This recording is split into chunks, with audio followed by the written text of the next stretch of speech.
Alright, so we'll start out with this first building here. And once you do one building, they're all the same. We're going to bring up the UV texture editor window. And you can see the UVs here are quite awful. If you're accustomed to UVs from Basebond Chapter 1, you'll know that they should take the shape of the object somewhat. Now this is especially true when you're using geometry that needs to be textured within a third-party application like Photoshop. Okay, it would be impossible for me to lay that out. I want to get something straight right now.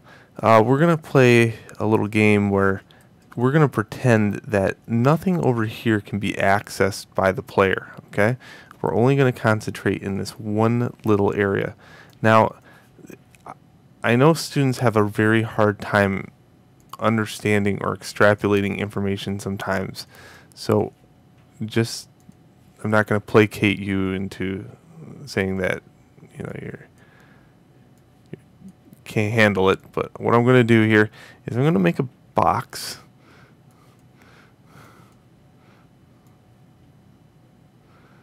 And we're going to pretend, for instance, that this box is the bounds for the player.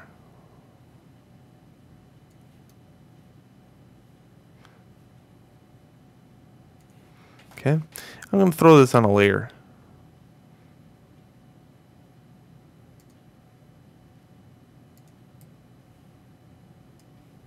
And we're going to toggle that T. Okay, so now anything outside that pink border does not count.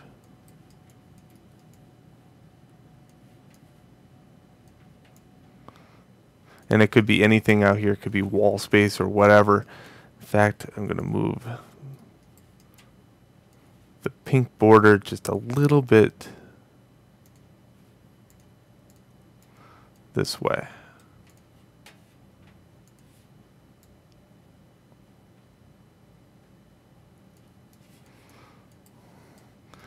And then once we're inside here, you can see it's a very cramped space, but hey, we're just starting to learn this stuff, and I don't want to get you overboard on things. So there we go. Now what that means is everything like on the back side of these buildings does not count as UV space. Alright. Let's save this scene.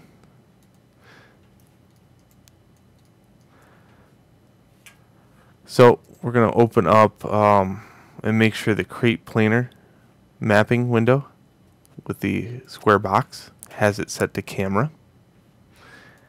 And we'll begin taking planar shots of all these buildings.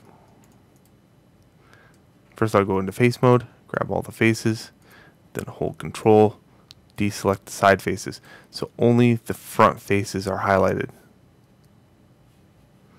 Okay, if I go into the front, I can make a planar map of that by hitting Apply. Okay, so I'm just going to move that planar map over. Alright, I'm going to do that for the top of this building.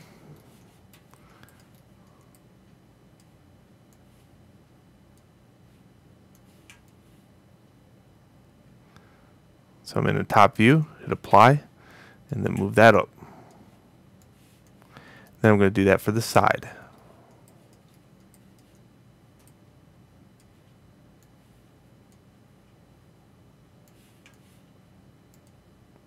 Okay, and move that down. Okay, if I highlight this box, you notice I only have the back to contend with. I am going to take a planar map of this, but I probably will make it really small. That'll save on UV space.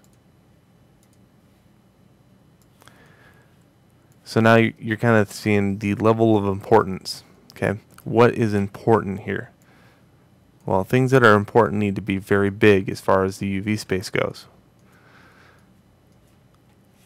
We still need to make that checkered pattern. So I'm going to quickly go make that. Again, that is 128 by 128.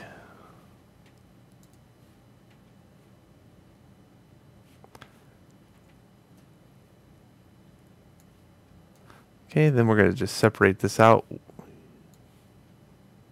just like that. This is all stuff I did in chapter 1.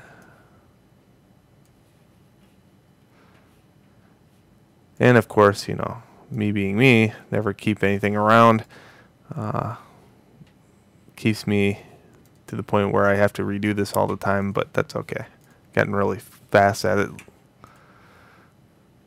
Define pattern. And then I'm going to make a new texture, and we're going to play this out to be 2048.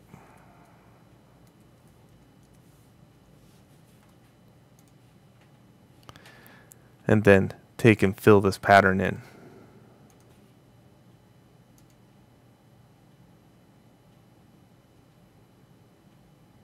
There we go.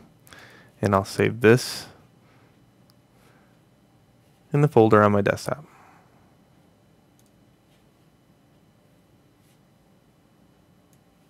We'll call it UV pattern.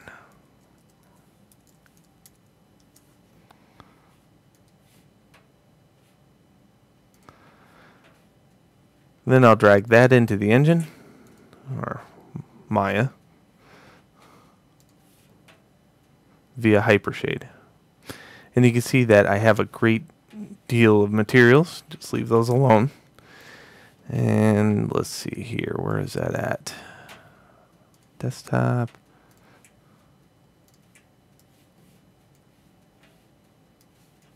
A little bit of a shuffle thing here, just to get this texture in.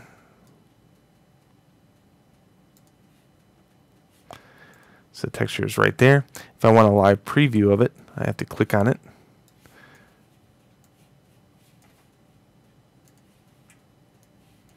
So if I double click over here, if I double click this little area, it makes a real-time preview. So I'm making one more material. This material is going to be called UV pattern.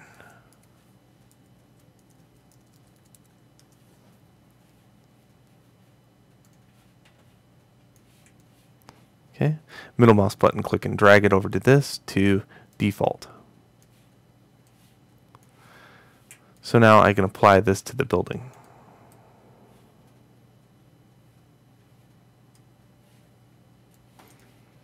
And you can see it's mapped out quite well right now, but we have to arrange the UVs so I have enough space and everything stays within the first quadrant of the 0 to 1 ratio. Okay, so this area. And then I'll start in the next video.